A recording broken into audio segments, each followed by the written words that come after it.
I want anyone who's been through what I've been through or anything similar to know this.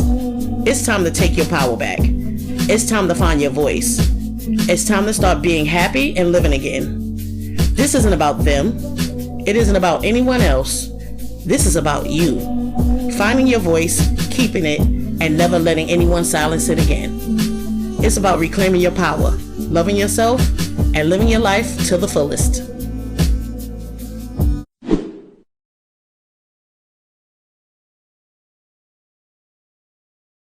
Hey YouTube, what's up? My name is Indigo, and welcome to my channel. So okay, this is part 5 of my vlog about my life, the life of Indigo. Should I say the life and trials of Indigo? But yeah, so I left off where I was saying, okay, I had got pregnant with my 4th son, and we had got married. Me and my fiance at the time got married. You know, he, like I was saying in my last video, he was very abusive, physically, emotionally, and mentally. Um, I did stay still because of all the. I mean, I feel like you were supposed to stay. Especially after we got married. Um, I stayed because, like, in my family, it was like you're supposed to stay for better or worse. Even now from my grandmother, when she was married, she actually left south to come up here. She left her husband and to have a better life, away from him and everything like that. So yeah, abuse was running. It was in my family a long time. Not running because no, it doesn't run in the family. It just you end up choosing some piece of crap. But yeah, I was pregnant with my 4th son when we decided to get married. Um, and yeah, so we did that. We went down to a courthouse. We had no business. We didn't have no business being together, let alone getting married. But we did, and he was supposed to go into the shelter with me, but he didn't. So I ended up going into the shelter by myself. Okay, so the first shelter that I stayed, I was pregnant with my 4th son, and I think it was almost like it was like it wasn't. I was in the shelter. I went in the shelter late, maybe 7 months or something, 8 months, and I was in a shelter close to my sister's house and my grandmother's house. Actually, my grandmother lived around the corner and up the block. My sister lived straight a couple of blocks down, and I stayed in that shelter, and it was like a 1 room bunk bed for the kids and then 1 bed for me, and had my baby at the local hospital around there called Brookdale. Um, Left that shelter. I moved in with my sister at one point in time, and it was horrible. She treated me, you know, it was one time when she was sleeping. It was the afternoon, and the kids were up. Her kids too were up, making noise and everything. She was like, "Y'all gotta go. Y'all making too much noise. Y'all gotta go." Even though it wasn't just my kids, it was the kids. They were having fun. It's the afternoon. You're still sleeping, but fine.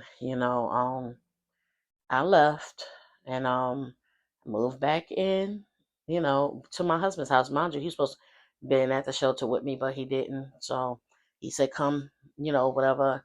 After I left my sister's house, he said, "Come back," and we did. Um, and then I got pregnant with my daughter. This is my 5th child. After some months of course abuse, things like that. Like yeah, he was putting his hands on me. Um, you know, he was controlling. He didn't want me to go anywhere. I didn't have any friends. The friends I did have, were chased basically, just chased away. Not chased away, but we stopped speaking. And for I was basically isolated. It was just him, his family. His family would come over functions and everything, and while he was out there cheating. Um, when I got pregnant with my daughter, I decided to yeah, go back to the shelter. I ended up going back to the shelter. It was in, I was like, I want to say I was up there. Like I always left when I was like up there in months. So this time, that was the shelter. That was the Catholic shelter when we went to the Catholic church shelter. They had a church on the side, and then there was a shelter in church in Flatbush, New York, Brooklyn, New York. And when we got there, they were so inviting. They let us in. The sisters, they let us in, and their assistants and things. And I was smiling. The kids are smiling. I got the biggest room because I had the most kids there.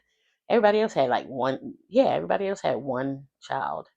I had the most children. So, um, well, at that time, I had my three boys because remember, my second son, he was living with the grandmother. Um, so I was in the room and things like that, and yeah, I no that first night I called him. I was crying because it was weird to me. They were so inviting and smiling, and it was just weird to me.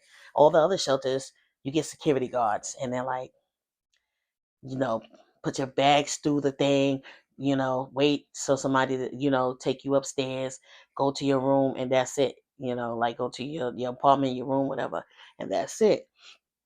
So it was never inviting like that. So I was crying. I'm like, oh my gosh, I don't want to stay here. Da, da, da. And he was like, well, you can come on back. But this time I found strength to stay. I found strength to stay. So I stayed. I said, you know what? I have to give this a try. I need my own place. I need to, it was the beginning, of trying to find my strength, trying to find my voice, trying to find power. So I stayed. I said, let me just give this a try. And so we stayed, and the next morning I met the housing lady and everything. Her name, okay, no, I'm not gonna say no names, but she was wonderful. She was a sweetheart and things like that. And I met some of the residents, and they had house rules. Everybody had to buy milk. Everybody had to clean up their quarters, and everybody we like you weren't allowed to have like TVs in your room or food in your room and everything like that. But I did. I was mainly. It was me and another young lady. We did chores. Um, we replaced milk in the refrigerator. We bought milk. Especially because my kids at the time was drinking milk. Regular milk and everything like that. So yeah, of course yeah, it's going to be milk in the refrigerator. I brought milk for them, and I brought milk for the household. I cooked.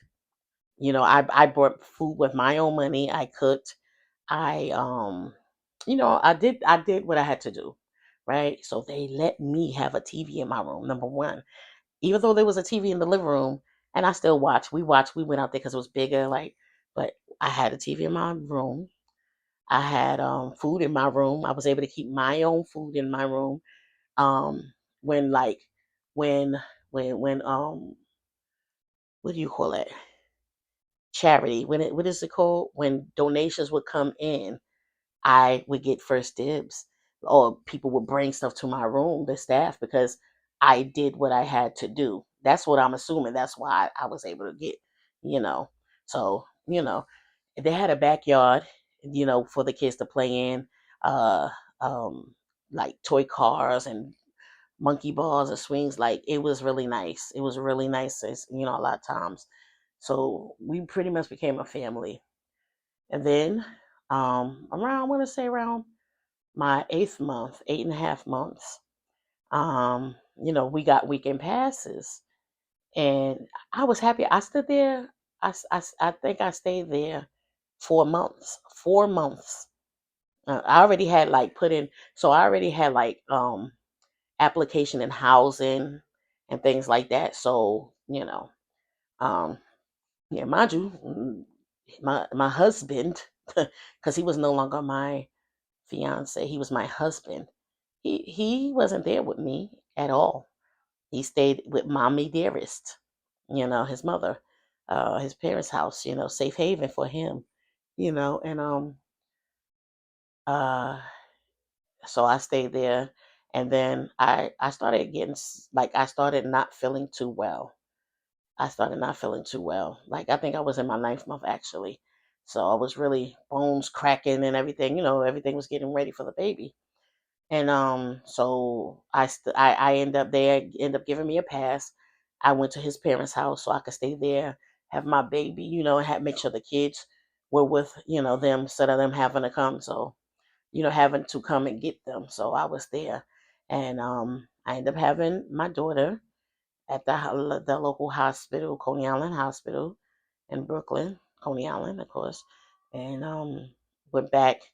I gave birth, went back to his parents' house, stayed there for a while, and then they called me, was like, why didn't you check in? And I'm like, uh-oh, I'm thinking I'm in trouble. Like I'm going to lose my spot at the shelter and they have to start all over again, which I was doing for 4.5 years, off and on, leaving and coming back, leaving and coming back. And then she just told me, they have an apartment ready for you. Wow. I was so happy. I'm like, is this really happening? I'm really getting my own place. I'm really going to have keys to my own place. I was so happy. I was like, thank God, thank you, thank you. I was so happy. So when I went back to the shelter, a lot of the girls was kind of upset with me or not really speaking to me. I think they were jealous or something. I don't know. Because it was, I don't know. It just, they wasn't speaking to me. Like I say hi, they was giving me attitude. I'm like, what I do wrong? But I was too ecstatic. I was coming to get my stuff. And yeah, so I finally was able to have my own apartment. And yeah. What's crazy is we had a Christmas party. It was because I had my daughter in July. And then, uh months with I got my apartment in September. And I moved in September. And they had a Christmas party back at the place. So they was telling people a lot of y'all gonna be back in the shelter if y'all don't do what you have to do, things like that. They gave gifts out and everything. It was beautiful. It was really nice. You got really a lot of nice gifts because I had the most kids, like I said, you know. But yeah, and moved in, finally moved. I came to see now, first of all, when I first came to see the apartment, they showed me the apartment. It was like they showed me the apartment. It wasn't even painted, clean, nothing. It was a moldy carpet on the floor, a moldy red carpet on the floor, mold going up the walls. There were mouse traps. I was like, I don't want to move in here. Like, no, and the sockets weren't even like it's like they took them off to change the wall or something because they weren't even on. They weren't even on. So I'm like, I don't care how bad I want an apartment. I will not move my kids in something like this. So I was like, maybe show it to me after it's cleaned up. Then maybe, you know, and that's what they did. So I waited another month and then they showed me the apartment. I was like, okay, I can take it. Everything, the sockets is on where they need to be. There's no mold. They cleaned it up. Things, rug on, mice gone, all of that. They cleaned it up and everything. So it was nice. Now, because of course, he moved in with me. Of course, he moved there with me. He wasn't in the shelters with me, you know, like this. He wasn't shooting with me in the gym, but of course, I was in love. Loved him. He's the father of my kids. I mean, he's a stepfather to my son. Um, and my other son came actually too. Like I said, I had visitation, so he would come and spend some weekends, some weeks, things like that. And yeah, the abuse began to get worse because now this his father wasn't there to stop it because his father used to stop a lot of the abuse and the mental abuse. You're not never going. No one's ever going to want you because you you have all these kids. I'm the only one that wants you. I'm the only one that's going to help you out and da, da, da, you know. So That was the mind games he was playing. And after having so many 5 kids and everything like that, I was beat down. I was beat down mentally, physically, emotionally, and I didn't have no fight in me. So a lot of times I would just give in to, like, you know, whatever he wanted to say, whatever he wanted to do, whatever. Um, One day, after all the physical abuse and the stress, and he was like this on me, like this, like he was on me all the time. What I mean by that, like, is even when I would go. So let me just say this: I started having these symptoms where it was like heart palpitations, um, kind of like trouble breathing, and then like, you know, I guess labored breath, and my lips would get numb. And I remember the first time that ever happened, I told him, just please take care of my kids. Because I didn't know what was going on with me. I didn't know what was going on. But I was dying. I didn't know why. But the stress, I didn't know it was taking such a toll on me. So, and it would pass and things like that. I would eat like to make sure, okay, maybe I don't have enough nutrition in me, something.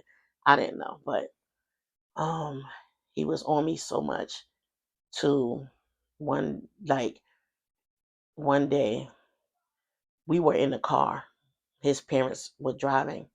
His father was on the passenger side, and his father was driving.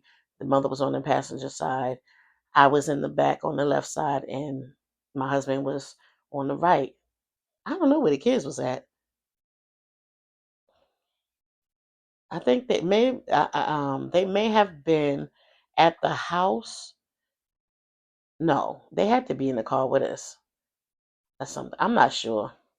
They had to be with us because it's all of us. But all I know is that it felt like somebody just sucked all the breath out of me, and I said, and I looked. I didn't know what happened. I'm sitting there, and I'm like, what? I'm trying to keep my composure because I'm like, did anybody else see this? I'm looking. They didn't see it. I don't know how, but they didn't see it. But I just calm. Okay, okay, okay. I don't know what that was, but it threw me so bad for a loop. I'm like, I don't know what that was. It was weird. It was scary, and I thought that was the end of it. When we got back to the house, um, I was just like, I don't know what happened. I said I got something happened where I lost my breath. I didn't know, and everything like that. Nobody said nothing. I said it to his parents and things, and nobody said nothing. Nobody said anything. He didn't say anything, nothing. Time went on, and we had my birthday party. I had a birthday party. He invited his friends. I invited my friends, and things like that. Some of the girls from the shelter, and everything. And that day, um, he was stressing me out really bad. Like, just, oh, why you gotta wear that skirt? That skirt too short. My friends, you want my friends to see you looking like, just a lot, a lot. He was just, and I couldn't enjoy my birthday. He followed me through the house. He followed me through the whole apartment all day, like as if I'm going to sneak off into a bathroom or a room that he don't have access to do something with his friends or something. And then it was one point where he was like, I don't even know what happened, what he was asking me, but he locked me in the room with him while the party was going on, mind you, in our bedroom. He locked me in there with him, and he was just like asking. I don't. He was asking me questions. I don't even know what he was asking me. Like, I don't know. You all right? You good? Like, what you know this and other. I don't even know. But I was just like, it's so everything's okay. Like, let me out the room. Let me, please, please, please. It was stressing me out so bad that the next morning he left. He took the kids to his parents, and everything was cleaned up, everything was there. I didn't feel well. I felt so bad. I was like, I don't feel right in my body. I felt horrible. I felt like, I don't even know, like a cold or something. Like, I don't know, something was wrong with my chest. And next thing you know, I started feeling dizzy and panicked, and I'm breathing funny and everything. I get dressed. It's summer. I get dressed. No, it's spring. I'm sorry, it's spring. I get dressed, but it was a warm day. I get dressed. I see people when I'm leaving out my building, but I'm not feeling good. They're like, "You okay? You okay?" And I'm like, "I'm okay. I'm okay." And so, um, go to the bus stop. I don't even think I don't know if didn't have money for the cab, or I didn't think about doing that, a cab. And got on the bus. I'm sweating profusely. I'm just panicking. I'm trying to catch my breath. I'm feeling weak. I don't know what's going on. I feel like I want to throw up too. People are looking at me crazy. And I say to the bus driver, please, please stop. Could you skip all the stops so I can get on right here and at the hospital, please. And he just ignored me. He just ignored me. The bus driver ignored me. I mean, I know I probably just looked like a crazy woman. I got to the hospital, and I couldn't breathe, so they thought I was having an asthma attack. They put me on a treatment machine. I thought I was having an asthma. I didn't know what was going on with me. They put me on a treatment machine, and I thought I was feeling better, but I still started going through this. Some lady was like, "Calm down, just take it easy, calm down." I don't know if she knew anything about it. At that time, I never knew anything about nothing. I didn't know what I was going through, so they kept me at the hospital. They did all kinds of tests.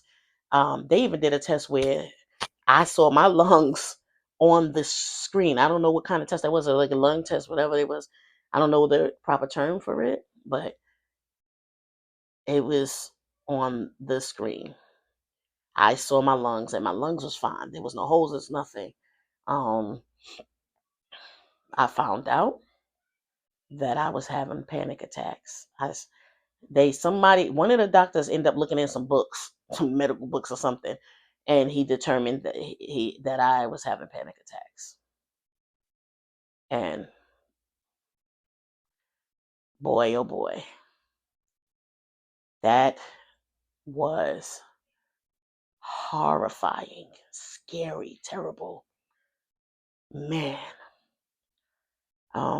So I will continue with a part 6 because I don't want the videos to be too long.